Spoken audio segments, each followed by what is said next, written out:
Today is our first day back to school for the year 2024-2025, and I have a lot of changes and updates for you.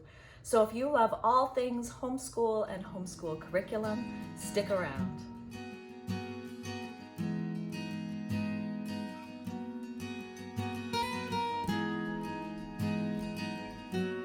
So today is our official first day back to school, and our main tradition is just to have a donut party. In past years, I've also made cinnamon rolls, but we like to hop out to the donut shop and pick up some fun donuts to begin our first day, but then we just jump right into a full day of curriculum.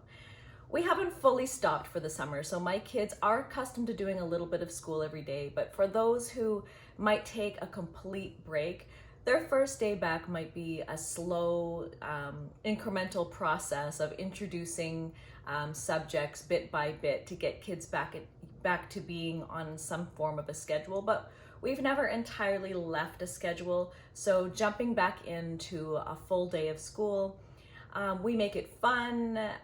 We do lots of read alouds and things like that, but we will just start and do our full day of school. But I wanted to kind of jump into a few of the changes and updates that we've made to our homeschool this coming year. I'm always on the lookout for new fun things to implement or things to kind of add in and change.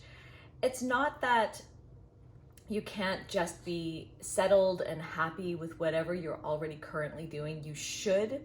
But I just always love to see if there's something new that I could do, something fun that I can add. And I don't like it to be expensive. I'm not gonna just jump in and buy all new curriculum when I see something shiny and bright and fun looking.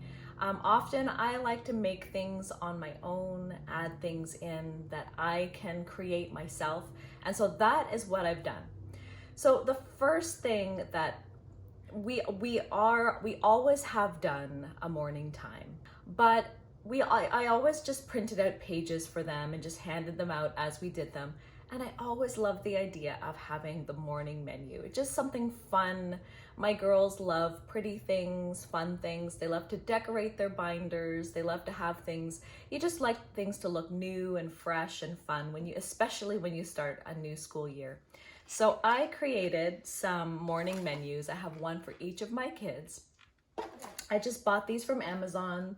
I found the cheapest ones that were available on Amazon, relatively inexpensive. And it's not the kind with pages that turn, it opens up like a menu like that.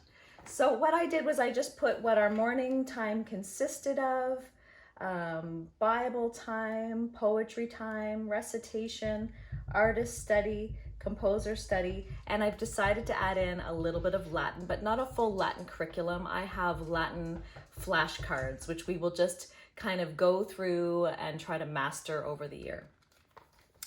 And then inside I've put our current schedule. So this one is my oldest daughter's, and I've put her schedule in here. The artist that we'll be studying for the moment, and I'll change those up as we change which ones we are looking at. Our poem that we'll be studying, and our recitation. And that's it. And the rest are things that I can't fit into here. Like our Bible time will be, reading the Bible, and our Latin are the flashcards. And then I've done the same thing for my younger daughter, and I've put their name on the cover and what grade they're in, her schedule. And then we're really going to be doing the same poetry and recitation together. When it comes to poetry and recitation, I'm not necessarily expecting for full memorization, but I like to work on the same things together. And it's surprising how much my younger one is able to retain when we do all the same thing. It's not that and she will have her own poetry memorization within her own curriculum as well, but in together time, those will be the ones that we'll be doing together as a family.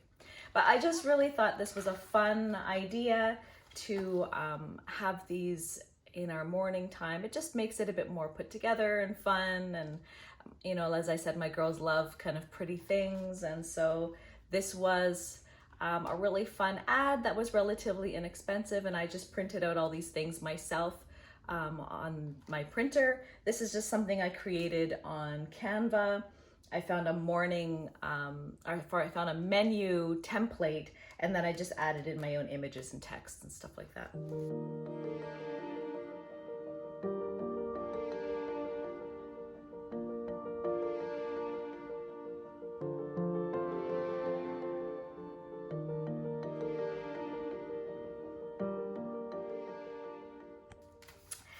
The next thing that I am changing, I initially was planning on doing geography, reading this geography book during our morning time, because this is such a great book, and I thought we could go over, so what this book does, and I've talked about this book in the past, is it's all the great rivers of the world. And when you look at the river, it talks about all the countries that the rivers, let's show you the first one, that the rivers pass through. So Germany, Switzerland, France, up to the Netherlands. And they have different things, different captions about different specific things about that you might learn about those countries, and things like that. Not a whole lot, it's more like a spine. And as I was looking at it, I thought, you know, I could really create my own curriculum using this. And I love being able to have more together time. You know, when we divide all the subjects, you know, my one student's doing all these separate subjects, my other student is doing all these separate subjects. One, it's really hard for you as a parent to be able to spend the right amount of time with both of them, and your days are just that much longer, and you're not spending time together, which I really think the more time we can spend together as a family, the more we bond, the more we get to know one another, the more we grow and help each other kind of grow and develop and build character. So I decided to drop the geography curriculum that I was going to be using, and I've decided to make my own geography curriculum. So because I was going to be reading this as part of our morning basket loop, that is why I added in the Latin instead, because I had a spot for something else to loop into our morning time. And I'm going to add this into the geography portion of our day. And I've decided to make our own curriculum. So how I've done that is, this will be the spine. And I just decided to start on the first river that is in the book, which is, and the pages are kind of sticky, there we go, is the Rhine River. And it starts in Germany and travels up towards the Netherlands. So we are going to focus in on Germany. And I just found all different kinds of books. Let me show you some of the ones that we'll be looking at. So first of all, I found some just general books about Germany that are more suitable to kids, bite-sized pieces of information about their culture, their food, their history, the people, and all these kinds of things, architecture. So these are two books that I picked up from the library. This one's called Celebrate Germany by Robin Hardiman. It has some great, you know, children-friendly pieces of information about Germany. And this is Country Profiles Germany, which also had some great pictures, as well as some more historical facts, famous people that come from Germany, you know, lots of different things like that. I also found, so in the book, The Great Rivers of the World, it had a caption about this story that comes from Germany. And it is called, let me see here. The Song of the Nibelungs, which is a poem from the Middle Ages. And it was about a dragon slayer named Siegfried who owned a treasure. And the treasure ended up dropping into the Rhine River. And it's a treasure that people have been searching for. And it's just this, this story that comes from legend. And so I found that story. It's called Stories of Siegfried Told to the Children. We'll read through this story together. This will be part of our geography because these are stories that were based in the legends and histories of Germany. And we're also going to be reading some history, some biography. So this was an adapted version of the Diary of Anne Frank that will take us a little less time to finish reading. As well as a few other, I have another book, but it's another history book about Germany that just has a few more of a very in-depth history of Germany from the Middle Ages to present time, and I will pull out excerpts from that to read as well. So it is a geography course that we are doing, but I want to pull in bits about Germans' history, their culture, kind of a social studies approach to studying Germany, and then we'll follow the river. When we're done with Germany, we'll follow the river up. Next stop will be Switzerland, and so on, all the way up. And when we finish with the Rhine River, we'll move on to another river. So this book will take us probably years to finish, but I really love this approach to geography because I find that geography will hone in on certain countries, like maybe you'll study your own country, which we definitely will be doing, and you don't really get a picture of all the countries of the world. I was finding the geography course we were doing was focusing in on countries that we may not have been interested in choosing first, or, there's so many amazing places in the world to look at that we could really choose the places we were most interested in looking at and following a spine that would take us around the entire world and learning bits and pieces of the entire world was really more what I would be interested in. And then places that my children really find fascinating, we can just stop and stay there for a while. And so with this curriculum, I do have several atlases, student atlases, and maps, and we'll be doing map drawings. And with Germany, I plan to be learning the major cities of Germany, the capital, and things like that. And so they're going to learn to draw the maps. They're going to learn where it's located in the whole world map, and then know what Germany, the country itself, looks like, and drawing the major features, topographical, geographical features of Germany, and be able to draw those in their maps. So that is our change for geography. I'm really excited about it.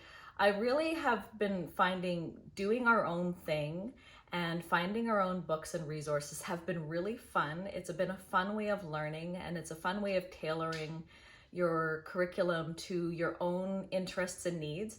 Because sometimes we get things and, you like parts of it, but you're not loving it. You wish it would have done something a little differently. And so you really can do things your own way. You don't have to follow all your curriculum to a T. You can get your own books. You can follow your own rabbit trails and do your own things. And that's something that I'm really excited about doing. I may do a lot more of next year because I've been finding there have been some topics that I really want to study, and I'm not finding those topics in the curriculum that we are purchasing.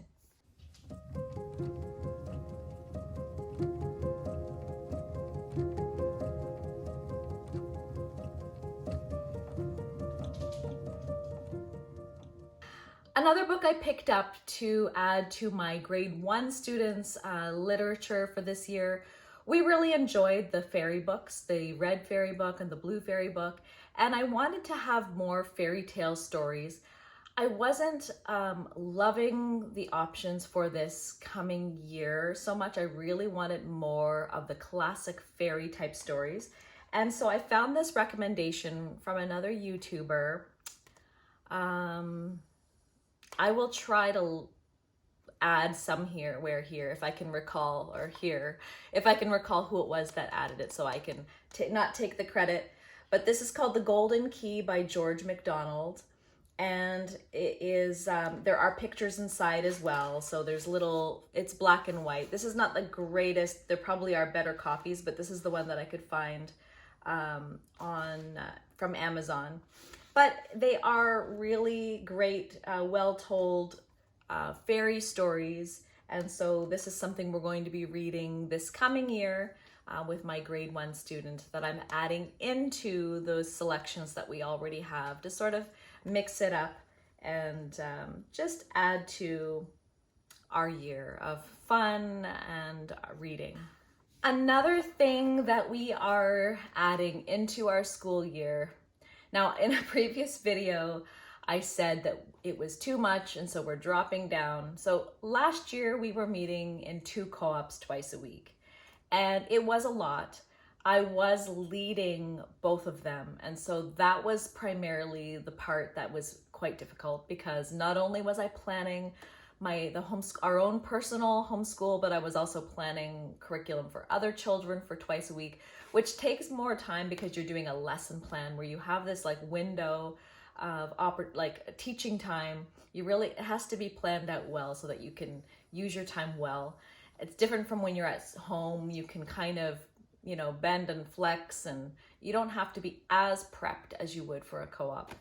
So we had decided to drop down to 1 co-op a week, but the 1 co-op a week that we were in is really more focused on my older daughter. They're really primarily grades 4 to 6 students. There's a few 7 and 8 students, but really no one my daughter's age, no one in grade 1, and no girls. And she really had been asking for more friends, more girlfriends and friends her own age. And the topics and things that we learn in our Friday co-op also tend to be a bit more advanced. Now she follows along and tracks along well, but I really wanted to have something more for her age group and a place and an opportunity for her to interact with kids where she could make some real friendships, because she's getting to that age now where she's seeking out friendships, and I wanted to be able to give her opportunities where she could find some friends. So we are joining a co-op on Tuesday afternoons. I've met a mom.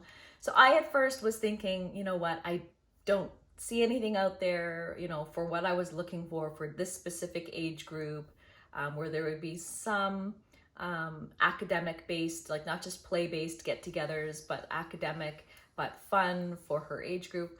So I thought I would try to start my own co-op in my home.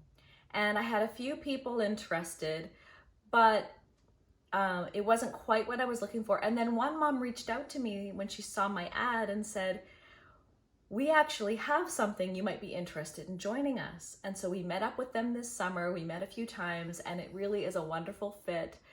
It's exactly what we're looking for. So they're doing really a Charlotte Mason type of co-op. We call it Beauty and Truth. And we will be doing things like we call the Beauty and Truth. There's our schedule up until November. And we're going to be doing things like poetry, composer study, artist study, handicraft, and nature study. And it is, we will all be participating, but it will be a lot less planning for me. My role will be to be finding picture books related to artist study or composer studies. So I'll be picking up picture books and reading it to the kids, and that will be my role. So a lot less planning, but a lot of fun. And the kids, my daughter's already making some wonderful friends, and we are enjoying meeting up. And so it's in the afternoons. We will just plan to get all of our own homeschool done in the morning, have lunch, and then be off to our afternoon co-ops on Tuesdays, in addition to our co-ops on Fridays, which will be full days from 9:30 in the morning. We'll finish the classes at about 12:30, and then the afternoon is for their playtime. And so that is another update to our homeschool. And then finally, a final update is I really have revised our schedule again. I had done a video where I showed you our homeschool schedule for this year, and in that video I even said it probably will change, which it has. So let me just show you what our new homeschool schedule will look like. So this is my older daughter, my grade 5 student schedule. You can see here, morning times we will do all together with Bible, poetry, and recitation being done every day. And then we will have artist study, Latin, composer study, and apologetics. Then we're going to be doing Story of the World and French together, although I did go ahead and buy a separate French curriculum for my grade 1 student rather than doing them together. But we will do them at the same time. I will see how that works. but they will be 2 different French levels.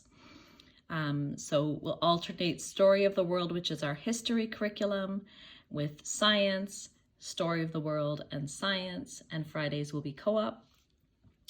Then we will be doing, I'll be doing first language lessons with her because it is led by the instructor, a scripted grammar curriculum. She'll be doing her handwriting and spelling, first language lessons, and spelling test. While I am doing this with my older daughter, my younger daughter will be doing her handwriting and spelling. So she'll be doing some independent work at this time while I am working with my daughter to be doing first language lessons. We'll do math all at the same time at 10:30. And then my daughter's going to be doing all her independent language arts work. So these are all books that she can do independently. Writing with Skill, Creative Writer, Worldly Wise, her logic book, and that's Worldly Wise again, Writing with Skill. Before lunch, we're going to read Shakespeare together. Then we'll have an early lunch on Tuesdays because this is our co-op, Beauty and Truth co-op. Before lunch on Wednesdays and Thursdays, we'll be doing our new geography. Lunch, I like to give them 1 hour of lunch off. After lunch, we're going to be doing reading. So I'll be reading literature to Eliana while Olivia will be doing her own literature.